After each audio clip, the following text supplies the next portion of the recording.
ಪ್ರೀತಿಯ ವೀಕ್ಷಕರೆಲ್ಲರಿಗೂ ಆದರವಾದ ಸ್ವಾಗತ. ಇಂದಿನ ಹೊಸ ವಿಡಿಯೋ ಮಾರಿಕಾಂಬಾ ಜಾತ್ರೆಗೆ ಸಂಬಂಧಿಸಿದ್ದು.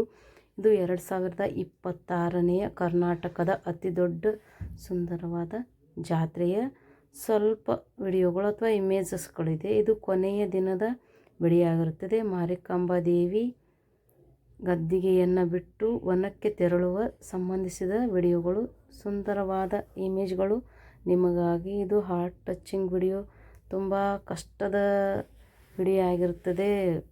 ಬಟ್ ಸಮ್ ವರ್ಡ್ಸ್ ಹೇಳಲಿಕ್ಕಾಗೋದಿಲ್ಲ. ಹಾರ್ಟ್ ಟಚಿಂಗ್ ಮೂಮೆಂಟ್ಸ್ ಇದೆ. ಕಷ್ಟದ ವಿಷಯಗಳನ್ನು ಹೇಳೋದು ಕಷ್ಟ, ಸಂತೋಷದ ವಿಷಯಗಳನ್ನು ಹೇಳೋದು ತುಂಬ ಈಜಿ. ಇದು ಹಾರ್ಟ್ ಟಚಿಂಗ್ ಮೂಮೆಂಟು. 25ನೇ ತಾರೀಕಿಂದ 4ನೇ ತಾರೀಕುವರೆಗೂ ದೇವಿಯನ್ನು ಗದ್ದಿಗೆಯ ಮೇಲೆ ನೋಡಿರ್ತೀವಿ, ಸಂತಸ ಪಟ್ಟಿರ್ತೀವಿ, ಸಂಭ್ರಮವನ್ನು ಹಂಚಿಕೊಂಡಿರ್ತೀವಿ. ಅವಳು ಹೋಗೋ ದೃಶ್ಯಗಳನ್ನು ನೋಡೋದು ತುಂಬ ಕಷ್ಟ, ಕಣ್ಣಲ್ಲಿ ನೀರು ಬರುತ್ತೆ. ಹೇಳೋದಂತೂ ತುಂಬ ಕಷ್ಟ ಅನ್ನಿಸ್ತಿದೆ. ಬಟ್ ತುಂಬ ದಿನದಿಂದ ವಿಡಿಯೋ ಮಾಡಿಲ್ಲ, ಅದಕ್ಕೋಸ್ಕರ ಈ ವಿಡಿಯೋನ ನಿಮಗೋಸ್ಕರ ಮಾಡ್ತಾಯಿದ್ದೀನಿ. ನಿಮಗೇನು ಅನಿಸುತ್ತೆ ಕಮೆಂಟ್ಸ್ ಮಾಡಿ. ಮತ್ತು ಸ್ವಲ್ಪ ವಿಡಿಯೋ ಚೇಂಜಸ್ ಇದೆ, ಫೋಟೋಸ್ ಇದೆ, ಮತ್ತು ನ್ಯಾಚುರಲ್ ಸೌಂಡ್ಸ್ ಇದೆ ಜಾತ್ರೆದು. ನಿಮಗೆ ಈ ಥರದ ವಿಡಿಯೋಗಳು ಇಷ್ಟ ಆದರೆ ಸುಂದರಭುವನ್ ಚಾನಲ್ನ ಲೈಕ್ ಮಾಡಿ, ಸಬ್ಸ್ಕ್ರೈಬ್ ಮಾಡಿ ಅಂತ ಹೇಳ್ತೀನಿ.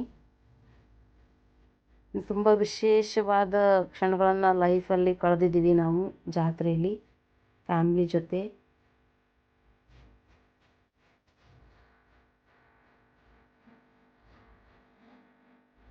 ದೇವಿಯ ನ್ಯಾಚುರಲ್ ಸೌಂಡು ಕೂಡ ಇದೆ, ಹೇಗೆ ಕರ್ಕೊಂಡು ಹೋಗ್ತಾರೆ ಅಂತ ವಾದ್ಯಗಳ ಸೌಂಡು ಮುಂದೆ ವಿಡಿಯೋದಲ್ಲಿ ಬರುತ್ತೆ. ನನಗಂತೂ ಇದ್ರ ಬಗ್ಗೆ ಹೇಳಿ ಕಷ್ಟ ಅನ್ನಿಸ್ತಿದೆ. ಅದನ್ನು ಕಣ್ಣಿಂದ ನೋಡ್ಕೊಳ್ಳೋದೇ ಒಂದು ಖುಷಿ. ಬಟ್ ಅವಳನ್ನು ವಿದಾಯ ಮಾಡೋದು ತುಂಬ ಕಷ್ಟದ ಸಂಗತಿ. ಅದು ಹೃದಯವನ್ನು ನೋಯಿಸುತ್ತೆ ಅಂತ ಹೇಳ್ತೀನಿ ನಿಮಗೆ.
ದೇವಿ ದೇವಸ್ಥಾನದ ಮುಂದೆ ಸಾಗುತ್ತಿರುವ ಅವಿಸ್ಮರಣೀಯ ಕ್ಷಣಗಳು.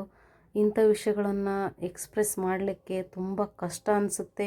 ಯಾಕಂದರೆ ಇಂಥ ವಿಷಯಗಳನ್ನು ಹೇಳುವಾಗ ಮನಸ್ಸಿಂದ ಅಥವಾ ಬಾಯಿಂದ ಶಬ್ದಗಳು ಬರೋದಿಲ್ಲ, ಏನು ಹೇಳಬೇಕು ಅಂತ ತೋಚೋದಿಲ್ಲ. ಇಂಥವುಗಳನ್ನು ಹೇಳೋದು ತುಂಬ ಕಷ್ಟ ನನಗೆ. ಬಟ್ ಈ ಜಾತ್ರೆಯಲ್ಲಿ ಕಳೆದಂಥ ದೇವಿಯನ್ನು ತುಂಬ ಹತ್ತಿರದಿಂದ ನೋಡಿದಂಥ, ಸಂತೋಷಪಟ್ಟಂಥ, ಫ್ಯಾಮಿಲಿ ಜೊತೆ ಕಳೆದ ಕ್ಷಣಗಳು, ಜಾತ್ರೆಯಲ್ಲಿ ಓಡಾಡಿದ್ದು, ತಿಂಡಿ ತಿನಿಸನ್ನು ತಿಂದಿದ್ದು, ಆ ರಶ್ಶಲ್ಲಿ ಓಡಾಡಿದ್ದು, ಸಾಮಾನನ್ನು ಖರೀದಿ ಮಾಡಿದ್ದು, ಜನಜಂಗಳಿಯನ್ನು ನೋಡಿದ್ದು, ತುಂಬ ಹತ್ತಿರದಿಂದ ನಾನು ತೆಗ್ದಿರೋಂಥ ಫೋಟೋಗಳಿದೆ ಇದರಲ್ಲಿ. ಅದು ಹಾರ್ಟ್ ಟಚಿಂಗ್ ಮೂಮೆಂಟ್ ಅಂತ ಕರಿತೀನಿ. ವಿದಾಯ ಕೊಡೋದಂದ್ರೂ ತುಂಬ ಕಷ್ಟದ ವಿಷಯ, ದುಃಖದ ಸಂಗತಿ. ನಾನು ಇಂಥದ್ದು ಹೇಳಲಿಕ್ಕೆ ಇಷ್ಟಪಡೋದಿಲ್ಲ. ಬಟ್ ಇದೊಂದು ಲೈಫಲ್ಲಿ ಮೆಮ್ರೇಬಲ್ ಮೂಮೆಂಟ್. ಇಂಥ ಸಮಯಗಳು ಲೈಫಲ್ಲಿ ಸಿಗುತ್ತೋ ಇಲ್ಲೋ ಅಂತ ಮುಂದೆ ಗೊತ್ತಿಲ್ಲ. ಬಟ್ ಮೆಮ್ರಬಲ್ ಮೂಮೆಂಟ್ ಅಂತ ನಾನು ಹೇಳ್ತೀನಿ. ಈ ಥರದ ವಿಡಿಯೋಗಳು ನಿಮಗೆ ಇಷ್ಟ ಆದರೆ ಸುಂದರಭುವನ್ ಚಾನಲನ್ನು ಲೈಕ್ ಮಾಡಿ, ಸಬ್ಸ್ಕ್ರೈಬ್ ಮಾಡಿ, ಶೇರ್ ಮಾಡಿ ಅಂತ ಹೇಳ್ತೀನಿ. Thanks for watching.